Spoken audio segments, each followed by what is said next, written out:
Մեկ վատ, մեկ լավ լուր ունի Սամվել Կարապետյանը Նիկոլ Փաշինյանի համար։ Վատն այն է, որ Փաշինյանը, ըստ Ուժեղ Հայաստան կուսակցության առաջնորդի, հունիսի 7-ից հետո վարչապետ չի լինելու։ Լավն այն է, որ Սամվել Կարապետյանը կհովանավորի Փաշինյանի վարչաբենդը այն 1 դրամով, որը նոր վարչապետի աշխատավարձն է լինելու։ Քանի որ Փաշինյանը հունիսի 7-ից հետո հնարավորություն էլ չի ունենալու պարգևավճարներ ստանալ, ես կառաջարկեմ, որպեսզի վարչաբենդը շարունակի իր գործունեությունը,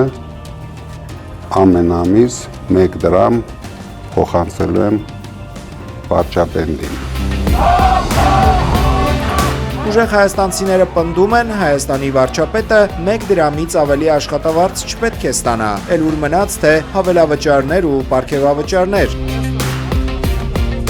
Հայաստանի բնակչության 21.7% աղքատ է, նախ ժողովրդի մասին պետք է մտածել։ Այս իշխանությունները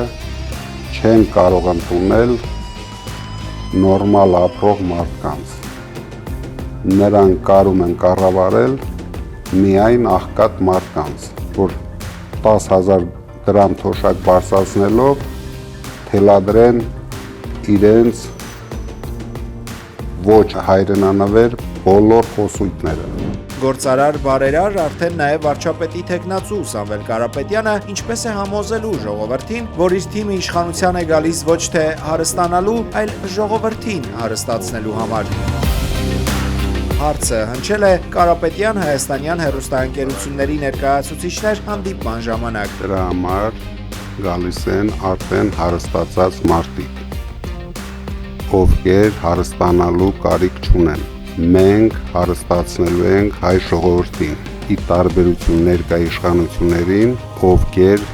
բյուջեն լցնում են սեփական գրպաններում։ Փաշինյանն ասում է, աղքատությունը մարդկանց գլխի մեջ է։ Հայոց ցեղասպանության ճանաչումն ու դատապարտումը առաջնահերթություն չեն, իսկ Արցախի հայկական հուշարձանների ոչնչացման հարցը միջազգային քննարկման առարկա չպետք է դառնա։ Դե շեֆից շատ է վախենում, որ Ալիևը ջղայնանա հանկարծ։ Դրա համար Փաշինյանի համար, եթե մի մարդ իր խմբակով հարձակվում է Էջմիածինի վրա, իր համար ինչ կապ ունի Արցախում մի 100 հատ եկեղեցի քանդեն, չեն քանդի։ Ուժեղ Հայաստանում հայոց ցեղասպանության ճանաչումն ու դատապարտումը առաջնահերթություն են լինելու։ Հայաստանը նախ եւ առաջ հայի երկիրն է լինելու, ոչ թե օրինակ այն 300,000 ադրբեջանցիներինը, որոնց Ալիևն ուզում է Հայաստանում բնակեցնել, Փաշինյանի աջակցությամբ, ասում են ուժեղ հայաստանցիները։ 300,000 ադրբեջանցի բերելով մենք ստիպված ենք լինելու հայկական բանակում ունենանք ամենակիչը 10,000 ադրբեջանցի ծառայողներ։ Դրա համար մեզ պետք է նոր ուժեղ առաջնորդություն, որպեսզի մենք կարողանանք հավասարակշռել մեր բոլոր միջազգային գործընկերներին։ Սամվել Կարապետյանը խոստանում է, իր կառավարությունը հնարավորն անելու է արցախցիների Արցախ անվտանգ վերադարձի համար, Հայաստանի Հանրապետության բոլոր սահմանները ամրացնելու համար։ Սյունիքի կորցնելու վտանգն եմ տեսնում, Սևանի գյոլ չդառնալու վտանգն եմ տեսնում, Հայաստանի թրկացման վտանգն եմ տեսնում, բայց մի անհանգստացի։ Մենք դրա դիմաց ստեղծելու ենք 300,000 աշխատատեղ հայերի համար, նույնիսկ մեկը թողնելու ենք Փաշինյանի համար, թմբուկ նվագելը։ Ուժեղ Հայաստան կուսակցության առաջնորդը բացառում է համագործակցությունը Փաշինյանի ու նրա թիմի հետ։ Լսել է, որ Ռոբերտ Քոչարյանն ու Գագիկ Ծառուկյանը հայտարարել են պատրաստ են աջակցել ամենաշատ ձայներ հավաքած կուսակցությանը։ Երկուսն էլ շատ կոռեկտ հայտարարություններ են արել։ Դա միջազգայինորեն ընդունված փաստ է, որ կառավարությունը ձևավորում է առաջի տեղ զբաղեցրած ուժը, քանի որ մենք վստահ ենք, որ այդ ուժը մենք ենք լինելու, դրա համար շատ շուտով իրենք այդ հնարավորությունը կունենան պաշտպանելու մեր կուսակցության թեկնածուն։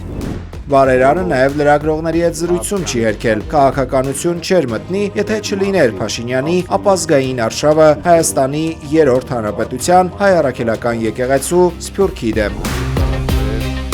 Ես նույնիսկ ամենավատ երազում չէի պատկերացնում ինձ քաղաքական դաշտում, բայց եթե հարցը մեր Հայաստանի կորցնելն է, բոլոր ցանկությունները, բոլոր լավ կյանքի ամբիցիաները երկրորդ պլան են գնում։ Ուժեղ Հայաստան կուսակցության առաջնորդը արձագանքել է իշխանության պնդումներին, թե իր նպատակը Հայաստանը Ռուսաստանից կախման մեջ գցելն է։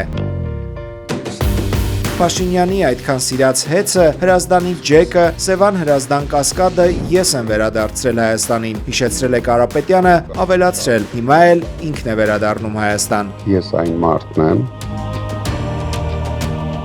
ով Հայաստան է վերադարձրել հիմնական ստրատեգիական ակտիվները Ռուսաստանից։ Հիմա էլ ես եմ վերադառնում Հայաստան։ Ուժեղ Հայաստանում աղքատության հաղթահարման հիմնադրամ է գործելու, աղքատ ընտանիքներին զգալի չափով գումար է հատկացվելու։ Ծայրահեղ աղքատության մեջ գտնվող մեր հայրենակիցները, որոնք շատ դեպքերում այսօր ամբողջ ընտանիքով ստանում են պետությունից ընդամենը 20-ից 30,000 դրամ աջակցություն, 5 հոգանոց ընտանիքը կստանա աղքատության հաղթահարման հիմնադրամից 180,000 դրամ աջակցություն ամսեկան, որը թույլ կտա նրանց դուրս գալ աղքատությունից։ Դուք պատկերացնում եք, մեր երկրում կան սոված քնող երեխաներ։ Մեր շատ հայրենակիցներ ընտրություն չպետք է կատարեն դեղ թե սնունդ գնելու մեջ։ Այս հարցերը ես համարում եմ իմ պատվի խնդիրը։ Գիտեն ուժեղ հայաստանցիները, ոչինչ հնարավոր չի անել, եթե երկրում խաղաղություն չլինի։ Սամվել Կարապետյանն ու նրա թիմը երաշխավորված խաղաղություն են խոստանում Հայաստանին։ Ընդգծում՝ մի լսեք Փաշինյանին, սեպտեմբերին պատերազմ չի լինի, որովհետև Փաշինյանը վարչապետ չի լինի։ Ուժեղ Հայաստան, ազատ ու հզոր, խաղաղ ու կայուն է, քո ապագան